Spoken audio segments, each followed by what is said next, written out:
ఖచ్చితంగా ఏ ఫేసింగ్ ఎన్ని డిగ్రీలకు మీ ఇల్లున్నా proper alignment అయితే ఒకటే. ఇక్కడ నేను కొన్ని ఎగ్జాంపుల్స్ కూడా చూపిస్తాను చూడండి.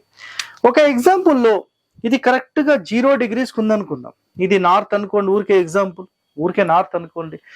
నేను ఒకవేళ ఈ నార్త్ లో గనక ఈ విధంగా ఇంటి నిర్మాణం చేసినప్పుడు కరెక్ట్ సెంటర్ డోర్ పెడతాను, అపోజిట్ డోర్, ఇటొక డోర్ పెడతాను. Right, okay. ఇప్పుడు కిచెన్ నాకు ఇక్కడే వచ్చేసింది, నో ప్రాబ్లం. ఒక ఎగ్జాంపుల్లో మాట్లాడుతున్నాను నేను. కరెక్ట్గా నాకు 90 degrees ఇలా వచ్చింది అనుకుందాం, 45 degrees లో మొత్తం టిల్ట్ అయిపోయింది అనుకుందాం.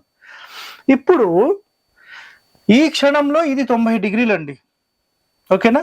ఇది 0 degrees, ఇది 180 degrees, ఇది 225 degrees, ఓకేనా అనుకుందాం. మరి ఈ క్షణంలో మీరు ఎట్లా చేస్తారు, నాకు ఒక క్లారిటీ ఇవ్వండి.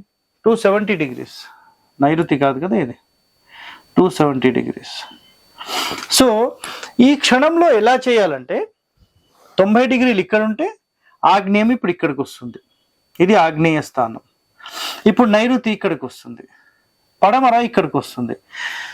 పడమరలో టాయిలెట్ పెట్టాలని చెప్పిన ప్రతి ఒక్కరిని అడగండి మీరు, 90 degrees గనక అంటే 270 degrees ఒకవేళ నైరుతిలో వస్తే మీరు టాయిలెట్ పెట్టిస్తారా? అడగండి.